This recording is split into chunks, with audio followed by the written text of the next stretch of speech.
ଝିଅ ହେଉ ବା ପୁଅ ଆପଣଙ୍କ ପ୍ରେମରେ ଦିବାନୀ ହେଇଯିବ, ପାଗେଳି ପରି ଆପଣଙ୍କୁ ଭଲ ପାଇବ।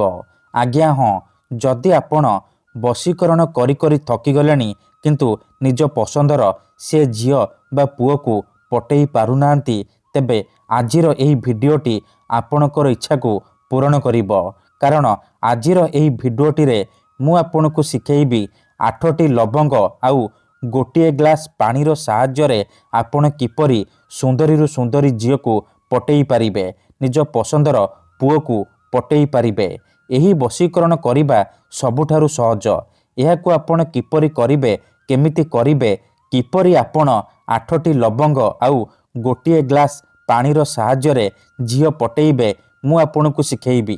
ଜାଣିବା ପାଇଁ ଭିଡ଼ିଓଟିକୁ ମୂଳରୁ ଶେଷ ପର୍ଯ୍ୟନ୍ତ ପୁରା ଧ୍ୟାନ ସହିତ ଦେଖନ୍ତୁ। କାହିଁକି ନା ଅଧାରୁ ଛାଡ଼ିକି ପଳେଇଲେ କିମ୍ବା କାଟି କାଟି ଦେଖିଲେ ଆପଣ କିଛି ବି ବୁଝିପାରିବେନି। ପରେ କମେଣ୍ଟ କରିବେ, ଗୁରୁଜୀ ଆପଣଙ୍କର ବଶୀକରଣ କାମ କରୁନି। ତେଣୁ ପ୍ରଥମେ ଆପଣ ଭିଡ଼ିଓକୁ ମୂଳରୁ ଶେଷ ପର୍ଯ୍ୟନ୍ତ ଧ୍ୟାନ ସହିତ ଦେଖନ୍ତୁ, ପ୍ରୟୋଗ ବିଧି ଠିକ୍ ଭାବରେ ଶିଖନ୍ତୁ। ତାପରେ ଆପଣ ଏହି ବଶୀକରଣ କରିବା ପାଇଁ ଯିବେ। କାହିଁକି ନା ଏହି ବଶୀକରଣ ଏତେ ଶକ୍ତିଶାଳୀ କି ଏହାର କୌଣସି ପ୍ରକାର କାଟ ନାହିଁ। ଏହି ବଶୀକରଣ ସାହାଯ୍ୟରେ ହଜାର ହଜାର ଲୋକମାନେ ଲାଭବାନ ହେଇଛନ୍ତି। ନିଜ ପସନ୍ଦର ଝିଅ ବା ପୁଅକୁ ମୁହୂର୍ତ୍ତକ ଭିତରେ ପଟେଇ ପାରିଛନ୍ତି, ଆଉ ତାଠାରୁ ନିଜର ମନ ମୁତାବକ କାମ ହାସଲ କରିପାରିଛନ୍ତି। ତେଣୁ ଯଦି ଆପଣ ସେ ଝିଅ ବା ପୁଅ ପଛରେ ଗୋଡ଼େଇ ଗୋଡ଼େଇ ଥକିଗଲେଣି କିନ୍ତୁ ଯେତେ ଚେଷ୍ଟା କଲେ ମଧ୍ୟ ତାକୁ ପଟେଇ ପାରୁନାହାନ୍ତି, ତାକୁ ନିଜର ମନ କଥା କହିପାରୁନାହାନ୍ତି, ତେବେ ମୋ କଥା ମାନି ଆଜି ଏହି ବଶୀକରଣ କରିକି ଦେଖନ୍ତୁ। ତାପରେ ଦେଖିବେ କିପରି ଯେଉଁ ଝିଅ ପଟୁନଥିଲା ସେ ଝିଅ ନିଜେ ଆସି ଆପଣଙ୍କ ସହିତ କଥା ହେବ, ଆପଣଙ୍କୁ ଭଲ ପାଉଛି ବୋଲି କହିବ। ଯେଉଁ ପୁଅ ଆପଣଙ୍କୁ ଭାव ଦେଉନଥିଲା ସିଏ ରାତିଦିନ ଆପଣଙ୍କ କଥା ଭାବିବ। ଆପଣଙ୍କ ପ୍ରେମରେ ଏମିତି ଦିବାନୀ ହେଇଯିବ କି ଆପଣଙ୍କୁ ଛାଡ଼ି ଗୋଟେ ମୁହୂର୍ତ୍ତ ବି ରହିପାରିବନି। ନମସ୍କାର ଫ୍ରେଣ୍ଡସ୍, ଓଡ଼ିଆ ଫଣ୍ଡା ଚ୍ୟାନେଲକୁ ଆପଣମାନଙ୍କୁ ସ୍ୱାଗତ।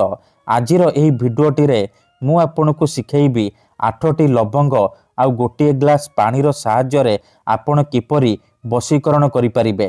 କେଉଁ ବି କୁଆଁରୀ ଝିଅ ବା ପୁଅକୁ ନିଜ ବଶରେ କରିପାରିବେ, ତାଠାରୁ ନିଜର ମନ ମୁତାବକ କାମ ହାସଲ କରିପାରିବେ। ଏହି ବଶୀକରଣକୁ ପୂର୍ବରୁ ପ୍ରୟୋଗ କରିକି ଦେଖାଯାଇଛି। ଏହାର ପ୍ରୟୋଗ କେବେ ବି ଖାଲି ଯାଏନି। ଯିଏ ବି ଏହି ବଶୀକରଣ କରିଛି 100ରୁ 100% ସଫଳ ହେଇଛି। ତେଣୁ ଆପଣ ବି ମୋ କଥା ମାନି ମାତ୍ର ଗୋଟିଏ ଥର 8ଟି ଲବଙ୍ଗ ଆଉ ଗୋଟିଏ ଗ୍ଲାସ୍ ପାଣି ଆଣି ଏହି ବଶୀକରଣ କରନ୍ତୁ। ତାପରେ ଦେଖିବେ ଚମତ୍କାର। ତେବେ ଏହି ବଶୀକରଣ ଆପଣ କିପରି କରିବେ, କେମିତି କରିବେ, ଏହାର ପ୍ରୟୋଗ ବିଧି କ'ଣ, ଚାଲନ୍ତୁ ଜାଣିବା। ମନେ ରଖନ୍ତୁ, ଏହି ବଶୀକରଣ ବିଧିକୁ ଆପଣ କେବଳ ମଙ୍ଗଳବାର ନହେଲେ ଶନିବାର ଦିନ କରିବେ। ଦିନ 3ଟାରୁ ସନ୍ଧ୍ୟା 6ଟା ମଧ୍ୟରେ ଏହି ବଶୀକରଣ କରିବେ। ପ୍ରଥମେ ଆପଣ କ'ଣ କରିବେ, ଗୋଟିଏ ଗ୍ଲାସ୍ ପାଣି ଆଣିବେ ଆଉ 8ଟି ଲବଙ୍ଗ ଆଣିବେ। ଏତିକି ଜିନିଷ ଆଣିସାରିବା ପରେ କୌଣସି ଏକ ଜାଗାରେ ଦକ୍ଷିଣ ଦିଗକୁ ମୁହଁ କରିକି ବସି ପଡ଼ିବେ, ଯେଉଁଠାରେ ଆପଣଙ୍କୁ କେହି ଦେଖିବେନି କିମ୍ବା ଡାକିବେନି।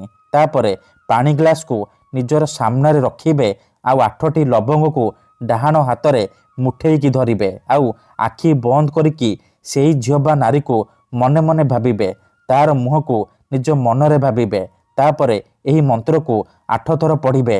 ଆମୁକଂ ଆକର୍ଷଣମ୍ ହୁଂ ଫଟ୍ ସ୍ୱାହା, ଆମୁକଂ ଆକର୍ଷଣମ୍ ହୁଂ ଫଟ୍ ସ୍ୱାହା। ଏହି ମନ୍ତ୍ରକୁ ଆପଣ ଏହିପରି 8 ଥର ପଢ଼ିବେ। ଆମୁକଂ ଜାଗାରେ ଆପଣ ସେ ଝିଅ ବା ମହିଳାର ନାମ କହିବେ ବା ପୁଅର ନାମ କହିବେ ଯାହାକୁ ଆପଣ ବଶରେ କରିବାକୁ ଚାହୁଁଛନ୍ତି।